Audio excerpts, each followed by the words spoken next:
வர மே 11 வன்னியர் சங்க மாநாடு நடக்க போகுது. அந்த மாநாட்டுக்கு வரும்படி அழைப்பு விட்டுருக்காங்க. அண்ணன் திருமா அவர்களுக்கு அழைப்பிதழ் கொடுத்து அழைக்கப்பட்டிருக்காரு. அண்ணன் திருமாவும் வன்னியர் சங்க மாநாட்டில் கலந்துக்க போறாரா அப்படிங்கிற பேச்சு பரவலா பேசப்பட்டுக்கிட்டு வருது. இதை தாண்டி இன்னும் சிலர் என்ன பேசிக்கிறாங்க, வியூக வகுப்பாளர்கள்லாம் என்ன சொல்லிக்கிறாங்க அப்படின்னா, ராமதாஸுக்கும் அன்புமணிக்கும் இடையில நடந்துகிட்டு இருக்கிற இந்த பனிப்போரின் காரணமா பவரை ராமதாஸ் கையில் எடுத்ததின் விளைவாகத்தான் அண்ணன் திருமாவுக்கு அழைப்பு விடுக்கப்பட்டிருக்கு. கட்சியில பல்வேறு நடவடிக்கைகள் தீவிரமா பழைய ராமதாஸ் திரும்ப வந்துட்டார்னு சொல்லு அப்படின்னு சொல்லிட்டு பல நடவடிக்கைகள் எடுத்துக்கிட்டு இருக்கு. கட்சியை பழையபடி கொண்டு போறாரு அப்படின்லாம் ஒரு பேச்சு பரவலா பேசப்பட்டு இருக்கு. எது உண்மை, என்ன நடக்குது, அண்ணன் திருமா வன்னியர் சங்க மாநாட்டில் கலந்துக்க போறாரா, வாய்ப்பு இருக்கா இல்லையா அப்படிங்கிறது குறித்து கொஞ்சம் விவரமா பேசலாம் வாங்க. அனைவருக்கும் அரசியல் வெங்காயத்தின் அன்பு வணக்கம். ஆண்ட பரம்பரை என்னும் ஜாதிய மனநோய்க்கு எதிராக நாம் களம் காணுவது இன்றியமையாதது என்று நீங்கள் கருதினால், தங்களுக்கு வாய்ப்பு இருந்தால் நமது அரசியல் வெங்காயம் சேனல் வளர்ச்சிக்கு நீங்களும் பங்களிக்கலாம்.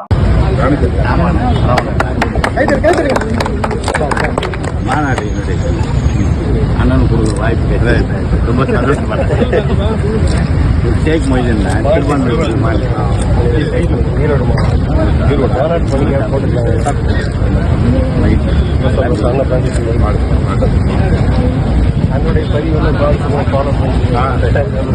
அண்ணன் திருமா கலந்துப்பாரா அப்படிங்கிறத ரெண்டாவதா பார்ப்போம். முதல்ல இது ராமதாஸ் பவருக்கு வந்தது பிறகுதான், அவர் தலைவரானதுனாலதான், இன்னும் தலைவர் ஆயிட்டாங்களா இல்லையா, யார் தலைவர்னு கட்சியில அப்பா நான் தான் தலைவர்னு ஒரு பக்கம் பத்திரிகையாளர் சந்திப்பு நடத்துறாரு, புள்ள நான் தான் தலைவரா இருக்கேன் அப்படின்னு ஒரு பக்கம் ட்விட்டர்ல எக்ஸ்ல போட்டுக்கிட்டு இருக்காரு.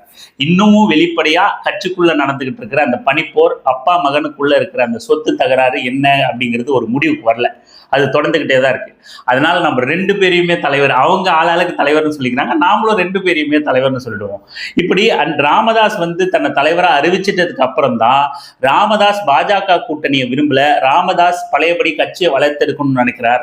ராமதாஸ் கட்சி நிர்வாகிகளுக்கு முக்கியத்துவம் கொடுப்பாரு, ராமதாஸ் உழைப்புக்கு தகுந்த அங்கீகாரம் கொடுப்பாரு, ராமதாஸ் பழையபடி அண்ணன் திருமாவோட நல்லிணக்கத்தை பேண முயற்சி பண்றாரு, அதன் வழியா கட்சிக்கு நற்பெயரையும் கட்சியை வளர்த்தெடுக்கணும்னு நினைக்கிறாரு. இப்படின்னு தொடர்ச்சியா ராமதாஸ் பவருக்கு வந்துட்டார், ராமதாஸ் இதை பண்ணிட்டார், ராமதாஸ் நின்றுட்டார், ராமதாஸ் நடந்துட்டார் அப்படின்னு சொல்லிட்டு இங்க நடக்கிற எல்லா அந்த பாட்டாளி மக்கள் கட்சிக்குள்ள நடக்கிற எல்லா அசைவுகளுக்கும் ராமதாஸ் தான் காரணம் அப்படிங்கிற மாதிரி இங்க மோதிரம் வாங்கிட்டு பேசுற சில தற்கொலை பயல்கள் எல்லாம் பேசிக்கிட்டு இருக்கானுங்க. அது ஒரு பக்கம் ஓடிக்கிட்டு இருக்கு. ஆனா உண்மை என்ன அப்படின்னு நீங்க பாத்தீங்கன்னா, நம்மளோட கணிப்புப்படி இங்க தொடர்ச்சியா இப்போ இன்னைக்கு அண்ணன் திருமாவுக்கு அழைப்பு கொடுத்ததா இருக்கட்டும், இல்ல தொடர்ச்சியா மாநாட்டுக்கு அழைப்பு கொடுக்கறத, இல்ல ட்வீட் போடுறத, இல்ல அன்புமணி ராமதாஸ் வீடுக்கு போய் நோட்டீஸ் கொடுத்துட்டு அவர் கூப்பிடும் போது நீங்க பாத்தீங்கன்னா, நாங்க எல்லா சமுதாயத்தையும் அழைக்கிறோம், அனைவரும் பங்கேற்கலாம், வன்னியர் சங்க மாநாடு தான் நடக்குது, இருந்தாலும் எல்லாரும் பங்கேற்கணும் அப்படின்லாம் ஒரு வாய்ஸ் கொடுக்குறாங்க. அது மட்டும் இல்லாம அமைதியா நடக்கும் அப்படிங்கிற மாதிரி ஒரு குறிப்பு இக்கு வச்சும் பேசுறாங்க. இதெல்லாம் எங்கிருந்து ஆரம்பிக்குது அப்படின்னா, இவங்க இதை முதல்ல இருந்தே திட்டம் போட்டாங்க அப்படின்னு தான் நம்ம சொல்லணும். இது திடீர்னு ராமதாஸ் பவருக்கு வந்துட்டார் அதனால நிகழ்ந்தது அப்படின்லாம் நம்ம இது ஒருபோதும் அப்படியான குறுக்கி பார்த்துட முடியாது. ஏன்னா இதை நீங்க கொஞ்சம் பின்னாடி போய் பார்த்தீங்கன்னா உங்களுக்கு புரியும். அன்புமணி ராமதாஸ் எனக்கு தலித் மக்கள் பட்டியலின சமூகத்தை சார்ந்த மக்கள் ஆதரவளிச்சா, பாட்டாளி மக்களுக்கு ஆதரவளிச்சா நான் ஒரு தலித்த முதலமைச்சர் ஆக்குறேன் அப்படின்னு சொல்லிட்டு அந்த ஆட்சியிலும் பங்கு அதிகாரத்திலும் பங்குன்னு அது வாக்குவாதமானப்ப, அது பெரும் பேசு பொருளானப்ப உடனே தன்னை லைம்லைட்டுக்கு கொண்டு வந்தாரு அன்புமணி ராமதாஸ். ஏன்னா நான் தலித்த முதலமைச்சர் ஆக்குறேன், நாங்க ஏற்கனவே ஒரு தலித்த பொதுச் செயலாளராக வச்சிருக்கோம், அதனால நான் தலித்த முதலமைச்சர் ஆக்குறேன் அப்படின்னு சொல்லிட்டு ஒரு வார்த்தையை விட்டார். அதுக்கப்புறம் திருமாவுக்கும் எங்களுக்கும் எந்த பிரச்சனையும் இல்லை, விசிகாக்கும் பாமகக்கும் பெரிய முரண்பாடுகள், சேராத அளவுக்கு முரண்பாடுகள் இல்லை அப்படின்னு சொல்லிட்டு அங்கங்க பேட்டிகள்ல பேசினார். அதுக்கப்புறம் சமீபத்துல சமூக சமய நல்லிணக்க மாநாடு அப்படின்னு சொல்லியிருந்தாங்க. இவங்க ஒரு திட்டத்தை வகுத்துட்டாங்க, அதுக்கு சின்னதா ஒரு அடையாளமா அங்கங்க ஒன்று பண்ணணும் அப்படின்னு சொல்லிட்டு தலித் முதலமைச்சர், விசிக்காக எங்களுக்கும் பிரச்சனை இல்லை, சமூக சமய நல்லிணக்க மாநாடுன்னு, அதான் அந்த ஏர்போர்ட் மூர்த்தி, விமான நிலைய மூர்த்தி, விமானத்துல திருட்ட வேலை பண்ணான்னு சொல்லிட்டு சொல்லுவாங்க இல்லையா, அந்த மூர்த்தி எல்லாம் கூட்டு வச்சு மாநாடு நடத்தி அவனெல்லாம் அசிங்கப்படுத்தி அமிச்சாங்க இல்லையா, அந்த மாநாடு தான் நம்ம சொல்றோம். இப்படி சமூக சமய நல்லிணக்க மாநாடு அப்படின்னு நடத்துனாங்க. இன்னைக்கு விசிகாக்கு போய் அழைப்புதல் கொடுக்குறாங்க. இதெல்லாம் நீங்க அப்படியே ஒன்றிணைச்சு பாத்தீங்கன்னா, இது ஏதோ ராமதாஸ் வந்ததுனால திடீர்னு நிகழல, திடீர் மாற்றம், அப்படியே பழைய அரசியல் பாட்ஷா உள்ள வந்துட்டாரு அப்படின்லாம் கிடையாது. இது ஒட்டுமொத்தமா பாட்டாளி மக்கள் கட்சியோட திட்டமாவோ இல்ல அன்புமணி ராமதாஸோட திட்டமாவோ அவங்களோட நிலைப்பாடாவோ மாறிக்கிட்டு இருக்கு. ஏன் அப்படின்னா, கடந்த 10-15 ஆண்டுகளா பாட்டாளி மக்கள் கட்சி எந்த அணியில் இருக்கோ அந்த அணி தோத்துரும் அப்படிங்கிற அளவுக்கு அவங்க செல்வாக்கை இழந்து மக்கள் மத்தியில தன் சொந்த சாதி மக்கள் கிட்டேயே அவங்க பெருமளவுல நம்பிக்கை இழந்து ஏதோ சின்ன பசங்களை ஏமாத்தி டிஷர்ட் மாட்டி விட்டு சுத்திக்கிட்டு இருக்காங்களே ஒழிய வாக்கரசியலா மாத்துற அளவுக்கு இவங்க செல்வாக்கு வந்து பரவல, வளரல, மேலும் சுருங்கி போயிடும். அப்போ அதை மீட்டெடுக்கணும் அப்படின்னா தன் சொந்த சாதி மக்களை, இதுல குறிப்பா என்ன அப்படின்னா தன் சொந்த சாதி, நம்ம வன்னியர்னு சொல்லிட்டு ஜாதி அரசியல் பண்ணிக்கிட்டு இருக்கோம். வன்னிய மக்களை காட்டி அங்க பாரு நிலாவை காட்டி சோறு ஓட்டுற மாதிரி எங்க பின்னாடி கூட்டம் இருக்கு, எங்க பின்னாடி தமிழ்நாடே இருக்குன்னு சொல்லிட்டு பேரம் பேசி பொட்டி வாங்கிட்டு இருந்தோம். இன்னைக்கு அந்த மக்களே சிதறி கிடக்குறாங்க, நம்மளை நம்ப மாட்டாங்க. ஏன்னா ஒன்னும் செய்யல, ஒரு நடவடிக்கையும் இல்லை. ஏதாவது மக்களுக்காக உழைச்சிருந்தா தானே மக்கள் பின்னாடி வருவாங்க. அப்போ ஒண்ணு இல்லாத போது மக்கள் நம்பல. அப்போ அப்படி இருக்கும்போது மக்கள் செல்வாக்கு இல்லைன்னா நம்மளோட பேர வலிமை குறையும், நம்ம பேரம் பேச முடியாது, நம்ம டிமாண்ட் பண்ண முடியாது. அப்படிங்கிறதுனால அப்போ மக்கள் வலிமையை, அந்த மக்களோட நம்பிக்கையை மீட்டெடுக்கணும் அப்படின்னா எப்படி மீட்டெடுக்க முடியும் அப்படிங்கிற அந்த புள்ளியில தான் இது எல்லாமே நடக்குது. ஏன்பா வன்னியர் மக்களோட நம்பிக்கையை மீட்டெடுக்க ஏன்பா இவங்க தலித் மக்களை முதலமைச்சர் ஆக்கணும்னு சொல்லணும், சமூக சமய நல்லிணக்க மாநாடு நடத்தணும் அப்படின்னு உங்களுக்குள்ள ஒரு கேள்வி இருந்துச்சுன்னா, இப்போ சின்னதா டவுசர் போடாத தருதலைங்க டிஷர்ட்டை மாட்டிக்கிட்டு ஜாதி வரி பேசிட்டு சுத்தலாமே ஒழிய, ஆனா வன்னியர் மக்கள் பெரும்பாலும் என்னதான் சாதி உணர்வு இருந்தாலும் ஒட்டுமொத்த இல்ல அனைத்து சமூகங்களையும் உள்ளடக்கிய வளர்ச்சியை பேசுற, சமூக சமய நல்லிணக்கத்தை பேசுற அப்படியான ஒரு தலைவனை தான் வன்னிய சமூக மக்கள் அங்கீகரிப்பாங்க. பகுத்தறிவு உள்ள, முற்போக்குள்ள, இல்ல ரொம்ப சாதாரண மனிதநேயம் கொண்ட மனிதர்களாக தான் வன்னிய மக்கள் வந்து வாழ்ந்துகிட்டு இருக்காங்க. இந்த வன்முறை, நீங்க இந்த மீடியாவில் காட்டுற வன்முறைக்கான முகம், இல்ல டிஷர்ட்டை போட்டு ஜாதி வரி பேசுற முகம், இன்ஸ்டாகிராம்ல டிஷர்ட்டை போட்டுட்டு ஜாதி வரி பேசுறது, இதெல்லாம் ரொம்ப சொற்ப லெவல்ல, ரொம்ப வெளி உலகம் தெரியாம முட்டாள்தனமா குண்டு சட்டிக்குள்ள குதிரை ஓட்டிக்கிட்டு இருக்கிற கொஞ்சம் சொற்பமான இளைஞர்கள் தான். அப்ப அப்படி இருக்க பெரும்பான்மையான மக்கள் வந்து எப்படி வாக்களிக்கிறாங்கன்னா, நமக்கானவனா மட்டும் இல்லாம எல்லாருக்குமான தலைவரா இருக்காங்களா அப்படின்னு பார்த்துதான் வாக்களிக்கிறாங்க. அப்போ எல்லாருக்குமான தலைவரா காட்டிக்கணும், நாங்க ஜாதி கட்சி கிடையாது, ஜாதி வெறியர்கள் கிடையாது அப்படின்னு காட்டிக்க வேண்டிய தேவை பாட்டாளி மக்கள் கட்சிக்கு இருக்கு. அப்படி காட்டிக்கிட்டா மட்டும்தான் தன் சொந்த சாதி மக்களே தன்னை நம்புவாங்க, தான் சொந்த சாதி மக்கள்கிட்டயே தன்னை நல்லவன் காட்டிக்க முடியும். எங்க ஐயா பாரு எங்களுக்கு மட்டுமா கட்சி நடத்துறாரு, எங்க ஐயா பாரு இந்த பாரு தலித் பொதுச் செயலாளர் வச்சிருக்காரு, இன்னைக்கும் பெருமை பேசிக்கிட்டு இருப்பான். நீங்க அந்த டிஷர்ட் போட்ட தற்கொலைகள் எல்லாம் போய் பார்த்தீங்கன்னு வச்சுங்களேன், இன்னைக்கும் பெருமை பேசுவான். அவனுக்குள்ள அந்த நல்லிணக்கம் இருக்காது, மனிதத்தன்மை இருக்காது, மனிதநேயம் இருக்காது, அவங்ககிட்ட சமத்துவ சிந்தனை இருக்காது. ஆனா டிஷர்ட் போட்டு என்ன பேசுவான் அப்படின்னா, எங்க ஐயா பாத்தியா இப்பவும் ஒரு தலித்து தான் பொதுச் செயலாளராக வச்சிருக்காரு, எங்க ஐயா என்ன எங்க ஜாதிக்கு மட்டுமா 108 கொண்டு வந்தாரு.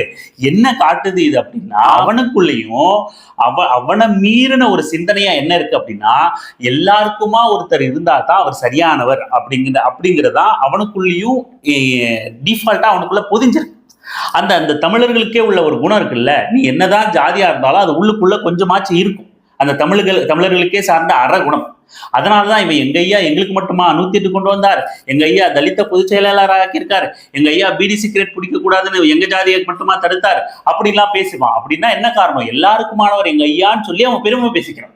அப்போ ராமதாஸோ அன்புமணி ராமதாஸோ வன்னியர் மக்கள் கிட்ட அவங்க நல்ல பேர் வாங்கணும்னாலோ அவங்க கிட்ட செல்வாக்கு பெறணும்னாலுமே கூட அந்த மக்கள் விரும்புற அனைவருக்குமான தலைவரா தங்களை காட்டிக்கிட்டா மட்டும்தான் இவங்களால தன் சொந்த சாதி மக்கள்கிட்டயே செல்வாக்க பெற முடியும். எல்லாருக்குமா தான் நான் இருக்கேன், கூடுதலா நமக்கு கூடுதல் உரிமையை கேட்கிறேன் அப்படின்னு காட்டிக்கிட்டா மட்டும்தான். மாறா என் சொந்த சாதி மக்களை நீ ஜாதி வெறி தூண்டி இளைஞர்களை வன்முறைக்கு வழிவகுத்து அவங்களோட வாழ்க்கையை சீரழிக்கிற அப்படின்னு தெரிஞ்சிச்சுன்னா, ராமதாஸை விட்டுட்டு பாட்டாளி மக்கள் கட்சியை விட்டு எட்டத்தான் நிற்பாங்க, அந்நியமா தான் நிற்பாங்க வன்னிய மக்கள்.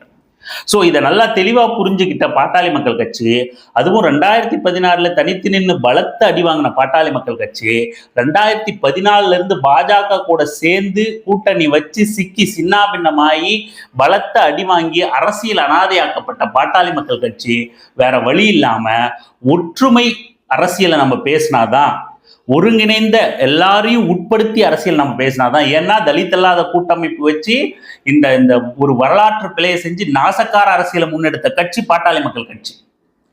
இங்க இருக்கிற என்னென்ன அயோக்கியத்தன அரசியல் பண்ணணுமோ அத்தனை அயோக்கியத்தனத்தையும் பண்ண கட்சி தான் பாட்டாளி மக்கள் கட்சி. அதுக்கு முக்கிய காரணம் ராமதாசன் நீங்க எவ்வளவு ஒரு மோசமான நபரா வேணா நீங்க கற்பனை பண்ணி பார்த்துக்கலாம். அப்பேற்பட்ட அத்தனைக்கும் தகுதி உடைய மிக மோசமான கொடூரமான வரலாற்று பிழையான ஒரு மனிதர் தான் ராமதாஸ். இல்லைன்னா இப்படி ஒரு செயலை எந்த தலைவனும் செய்ய மாட்டான். எந்த தலைவனும் வாய்ப்பே கிடையாது.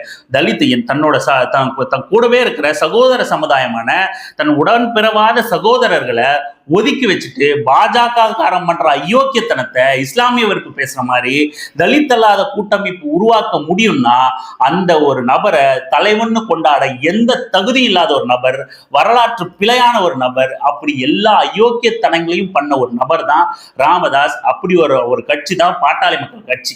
இன்னைக்கு அத்தனை அயோக்கியத்தனங்களையும் பண்ணிட்டு பிரிவினைவாதத்தையும் பேசிட்டு ஜாதி வெறியையும் பேசிட்டு, காடு வெட்டி குரு பேசாத ஜாதி வெறியா என்ன, அத்தனை அயோக்கியத்தனத்தையும் பண்ணிட்டு இன்னைக்கு நம்ம சொந்த சாதி மக்களே சீப்போ அப்படின்னு சொல்லிட்டு விட்டுட்டாங்க. அப்படிங்கிறதுனால வேற வழி இல்லாம அதை அத்தனைத்தையும் மீட்டெடுத்து பேர வலிமை பேசணும். பேர வலிமை தான் இப்ப கூட அவங்களுக்கு முக்கியம். அந்த பேர வலிமையை உண்டாக்கணும். அப்படிங்கிறதுனாலதான் இன்னைக்கு தலித் முதலமைச்சர், தலித் பொதுச் செயலாளர் ஆரம்பிச்சது, தலித் முதலமைச்சர் திருமாவுக்கும் எங்களுக்கும் பிரச்சனை இல்லை, சமூக சமயம் நல்லிணக்க மாநாடு அப்படின்னு ஆரம்பிச்சு இன்னைக்கு திருமாவளவன் அவர்களுக்கு அழைப்புதல் கொடுக்குற அளவுக்கு போயிருக்கு. என்ன அந்த ராணிப்பேட்டை மாவட்ட செயலாளர் சரவணகுமார் தனியா போய் திருமாவளவன் அவர்களை சந்திச்சு நோட்டீஸ் கொடுத்துட்டு வந்துட்டாரா என்ன?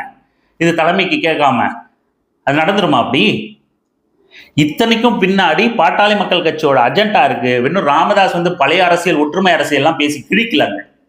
நடக்கிறது இதுதான். ஏற்கனவே அவங்க இதைத்தான் பிளான் பண்ணி நகர்த்திக்கிட்டு இருக்காங்க. இதுதான் நடந்துகிட்டு இருக்கு. கட்சியோட செயல்பாடுகள்ல எந்த மாற்றமும் நிகழல. அப்போ அப்பாவுக்கும் மகனுக்கும் மிகப்பெரிய பனிப்போரே நடந்துகிட்டு இருக்கேப்பா.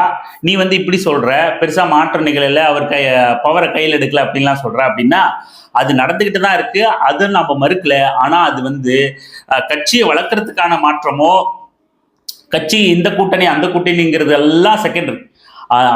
அன்புமணிக்கும் ராமதாஸுக்கும் இடையில நடக்கிற மிகப்பெரிய முக்கியமான பிரச்சனை கட்சிக்கான பிரச்சனை கிடையாது, சொத்துக்கான பிரச்சனை. கட்சிங்கிற சொத்தை யார் கட்டுப்பாட்டில் வச்சிருக்கிறது, மற்ற சொத்துக்களை யார் கட்டுப்பாட்டில் வச்சிருக்கிறது, தன் பிள்ளைகள் அனைவருக்கும் சரிபாதியா பிரிச்சு கொடுக்கணுமா? அன்புமணி மட்டுமே அதை ஆண்டு அனுபவிக்கணுமா? அன்புமணி, சௌமியா அன்புமணி, அவங்க பிள்ளைகள், அவங்க பேர பிள்ளைகள், மருமகன்கள் அப்படின்னு ஆண்டு அனுபவிக்கணுமா? இல்ல ராமதாஸோட 3 பிள்ளைகளும் அனுபவிக்கணுமா? அப்படிங்கிறதான் அந்த சண்டைக்கான பிரச்சனையை தவிர நீங்க இந்த விஷயத்துல கூட கவனிச்சீங்கன்னா வேற எந்த கட்சியிலையும் இப்படிப்பட்ட கேவலம் நடக்கவே நடக்காது.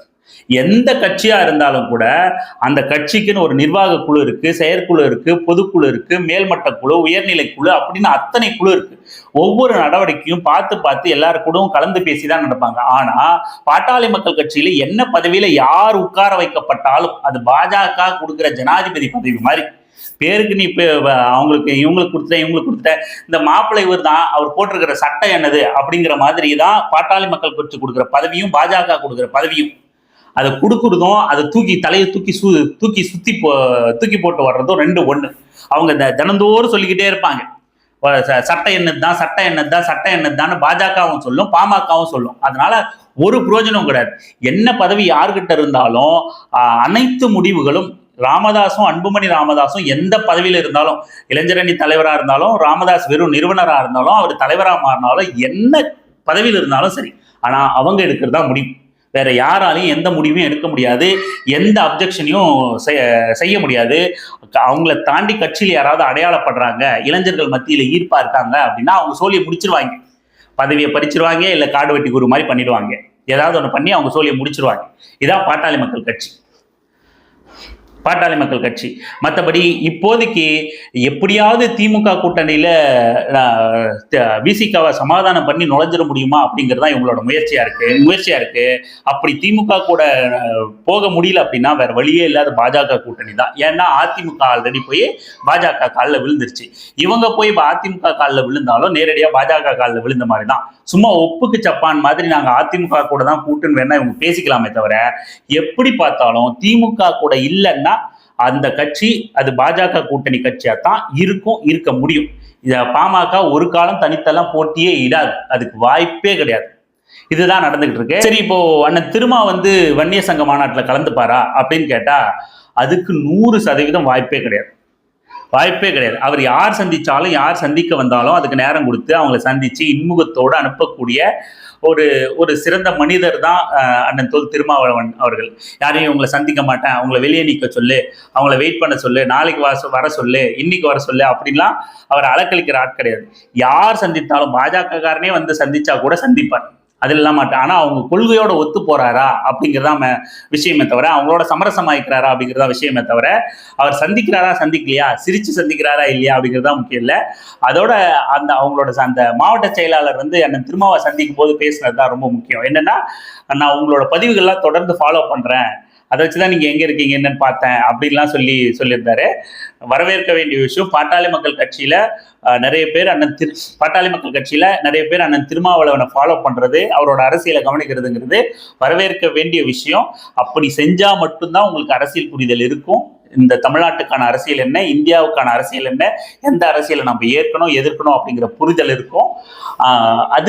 அந்த ஒரு விஷயம் நம்ம கண்டிப்பா நிச்சயம் பாராட்டுறோம். அந்த மாவட்ட செயலாளர் சரவணகுமாரை நம்ம கண்டிப்பா பாராட்டுறோம். வாழ்த்துக்கள் சரவணகுமார் அவர்களுக்கு சமூக நீதி தளத்துல பயணிக்க. மற்றபடி அவர் பத்தி நமக்கு தனிப்பட்ட ரீதியில் எதுவும் தெரியாது. அந்த வார்த்தையை வச்சு மட்டும் நம்ம சொல்றோம். இறுதி கட்டத்துக்கு வந்துட்டோம்.